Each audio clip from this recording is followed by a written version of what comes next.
we got a standard OU battle against Blazeace95x. He PM'd me asking for a battle, and I was like, I can't turn down a challenge, so I accepted. So he leads off with a Crobat, and I'm going to let off with my epic Ambipom. He's going to miss Super Fang, which kind of sucks for him, but it didn't really matter too much. So I'm just going to go for the double hit to get decent damage off, and it's going to do a good amount. And the amount, and the fact that it didn't kill pretty much shows me that this thing is like max HP bulky Crobat. So that's going to help me out later, you'll see. So he's going to go for the U-turn, which does about half to me, and I'm just going to go for the U-turn, predicting him to U-turn, because since I'm slower, I'll get switch advantage, which is pretty nice for me. So yeah, ends up going into a Scizor, which sucks, and I don't know why people still use Scizor, because it sucks. So I'm going to go into my Fortress here, and he is going to U-turn, which is a big misplay on his part. I'm just going to go for the spikes, but he really shouldn't have U-turned there, because that shows me right off the bat that that thing is choice banded. He should have just switched off. He shouldn't have U-turned, because that U-turn didn't do anything, and he just revealed to me for free that that thing is choice banded. So yeah, and ends up going to a Breloom, and I know the Spore or the sub is coming, so I'm just going to stay in and go for the Gyro Ball to break the sub if he tries to use it, but he just goes straight off for the Spore, and if I had one thing asleep at mine, will be Fortress, and Fortress is going to be sleeping for like most of the match, which is funny. You'll see. So I know he's going to sub here, so I'm just going to go into Zapdos, because I know I can take any hit from a Zapdos, including Stone Edge from a Breloom. I'm just going to go for the Roar to get rid of its sub and all of its shenanigans, and he's going to go for the Focus Punch, which hits after the Roar, after the Roar because of the priority thing. So yeah, he Focus Punches. I'm just going to roar him away to get rid of the sub and all of his shenanigans. And because he Focus Punched there, it shows me that he doesn't have Stone Edge, which is pretty nice. People really should run the Stone Edge on the Breelooms more, because most of his counters are flying types and stuff. So he ends up going into a Machamp. I'm like, oh my god, a Machamp. This is going to be so much pain. So I'm just going to go into Fortress, take the Dynamic Punch. I know it can't take it too well, but it still can take it okay. I don't have any defense EVs on this Fortress. It's max special defense, but it still takes it decently, and I know I can live another one, so I'm hoping I can wake up and explode on this thing, but he just switches out and goes into his Empoleon here as I buried my second turn of sleep. I think that's my second turn of sleep I burned. So yeah, so now he goes into Empoleon. I know he's going to want to set up and go for some agility shenanigans. I'm just going to go right back into my phaser to phase this thing out as well, because I know I can take an Ice Beam. So yeah, it goes for that agility, so now he's going to be faster than me, and yep, he just goes to the Ice Beam. I don't see Life Orb, which shows that this thing is the standard Agilisa Pataya. I don't even know why I didn't go for a sub. He probably should have done that, but I guess he figured out Aurora, but whatever. So yeah, it goes into Dragonite here. I roar him out to Dragonite, and I don't know what he's going to do. I'm predicting like a Dragon Dance or a Dragon Move, so going to Registeel. He ends up just going for the Extreme Speed.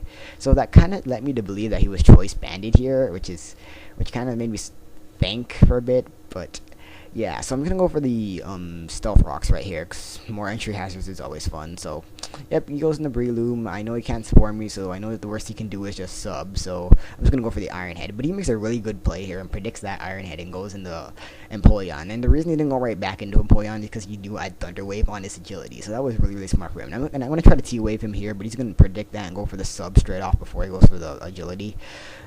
And I'm not really fearing this thing. I know I can take any hit from this thing, so I'm just gonna go for the Explode so I can get rid of its sub. Since it doesn't have an agility, like all my team could outspeed it. So I'm just gonna go for the Explode, get rid of the sub. He Hydro Pumped before, I didn't do anything because I am plus special defense nature randomly. I don't even have any special defense EVs, but whatever. So I'm going to Hitmonlee, which is something I just EV trained by the way, and I'm just gonna go for the Earthquake to kill it. But he does predict that, goes into Crobat, which really sucks because I probably should have went for the Mach Punch or the Close Combat or something, but I was being stupid. So I'm going to go into Zapdos now because I know it can take any hit, and I'm kind of predicting a Super Fang, and I want to go into something that has the lowest HP possible, so Super Fang doesn't do that much, and he does go for the Super Fang. So I know, right at this point, since I know he doesn't run any attack EVs, I know Brave Bird won't kill me. I'm positive of that. I resisted, I max defense, max HP, but he gets a crit, and that really sucks. That really hurt me because I was going to roost off all the damage, and Zapdos was a pretty good counter to most of his team, like his Breloom and his Machamp, so that kind of sucks for me. So I'm going to go into Ambipom, just finish it off with a Fake Out. Inner Focus doesn't matter anymore because he's dead now, which is why I didn't Fake Out in the beginning, because all Crobats have Inner Focus. So he's going to go into Machamp, and I figure the only reason he bring it in right now is if this thing had Bullet Punch. So I'm just going to go into Fortress to take the Bullet Punch, and he does have it, which is pretty good on my part. I'm going to get all my health back from leftovers. Actually, I think I gained 1 HP. Yep, I have 1 HP more. That's pretty awesome. So I'm just going to burn another turn of sleep or hopefully wake up maybe. So he goes into Breloom, I guess, wanting to set up some more. And that's my third turn of sleep. I'm still sleeping, which is kind of annoying, but it's kind of whatever. So I think I stay in here and go for the Explosion just in case I want to wake up. I actually do wake up. Oh, I go for the Gyro Ball. Smart move. Yeah, I go for the Gyro Ball, predicting the sub, and he does sub. So that's pretty awesome for me because I get some free damage from the sub he had to take, and I get a useless crate.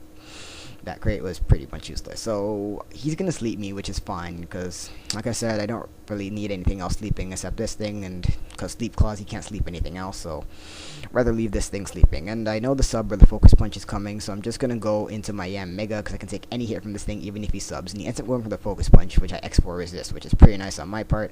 Still gonna do a decent chunk just because Breloom's a monster, even when I X4 resist, still does a decent amount. But I know Yam Mega is the key to my victory, because Yam Mega could completely rape his entire team. So go for the air slash, knowing that anything he has left will get destroyed by Specs air slash. He goes in the scissor, and that's gonna die to that air slash, which is why I always say that scissor sucks. It's just so easy to counter. So he goes into Dragon Eye, I guess, hoping, and I'm pretty sure I can't kill him with air slash at this much. So I'm kind of fearing the E speed, because again, I think this thing's banded, but I do see Dragon Dance here, which shows me that he's bulky DD with a E speed, which not many people run that set. I actually got that set from Kazoa. It's pretty cool, but.